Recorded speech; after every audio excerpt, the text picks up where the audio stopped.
Okay, we're live. Welcome to KM Fitness in Manasquan. Today, while Susan and I were out doing some research on the internet, we came across some information from Mayo Clinic. And what they were talking about today on their broadcast, actually on Periscope, was stress and cortisol and how they kind of go together hand in hand. And what we're doing today is a little bit of a preview for our new Unhappy Triad series that we're going to be coming up. Unhappy Triad is meaning 3, stands for cholesterol, high cholesterol, hypertension, and type 2 diabetes. So the 3 kind of all go together. If you have one, you're probably going to have all 3 at some point in time, and one actually drives the other 2. For example, if you have high blood sugar, your body's going to probably produce a lot of extra cholesterol, and it's also going to cause hypertension as well. We'll go into that in a lot more detail when we actually do the seminar on the Unhappy Triad. So let's talk a little bit about stress and cholesterol. And in case someone else is showing you this, just so you know, you can follow us at Twitter, at Keenan Fitness.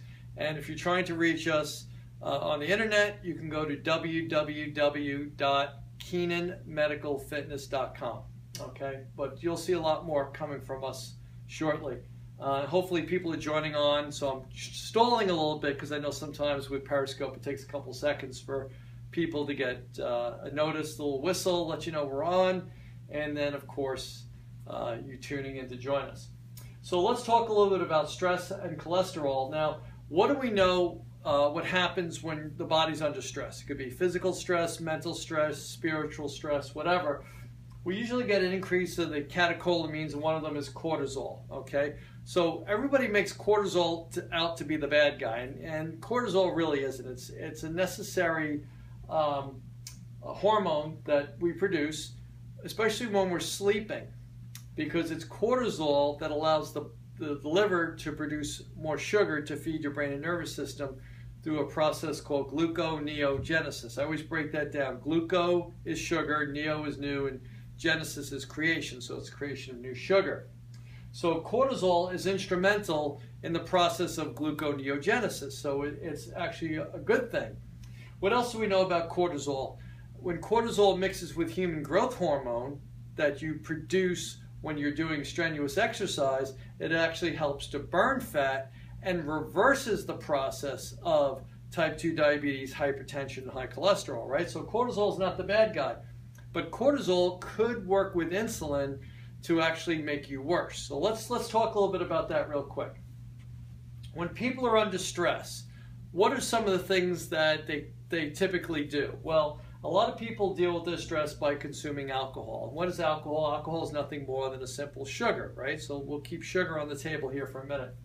And what other things do people do when they're under stress? Well, they may make very poor food choices, okay? Eating convenience foods, things that are loaded with trans fats, hydrogenated oils, a lot of sugar, right? A lot of wheat flour and sugar. And people who tend to drink tend to also make bad food choices as well, because the alcohol kind of increases their appetite and they pretty much will eat whatever they can get their hands on, okay? So the other thing you have to know about alcohol too is when the body is processing alcohol, fat metabolism completely shuts down. The liver can't do 2 things at the same time.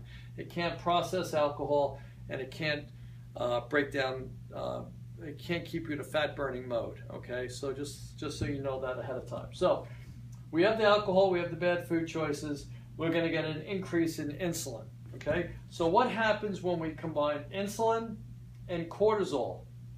We get increased fat storage. We get an increase in your LDLs, okay? Why do we get an increase in LDLs? I don't want to get into too much heavy physiology right now, but know this: LDL, triglycerides, and cholesterol are greatly impacted by what is going on with the liver, not so much what you eat as far as dietary fats and cholesterol in your consumed foods, your butter, your eggs, your turkey bacon, the fats that come in beef and so forth. That's not really the problem. The problem is that you overindulge with sugar, and the liver produces a lot of VLDL type cholesterol, which again leads to LDL and cholesterol. Now, cholesterol in and of itself is not a bad thing. Your body needs cholesterol to survive. There's three things that come from cholesterol. First of all, cholesterol is needed to make the outer coating of the cell called the cell membrane. So you need cholesterol for that. You also need cholesterol for your steroids in your body, your testosterone and estrogen. And you also need cholesterol to make vitamin D. Okay, vitamin D is very important for your bones and your immune system, right?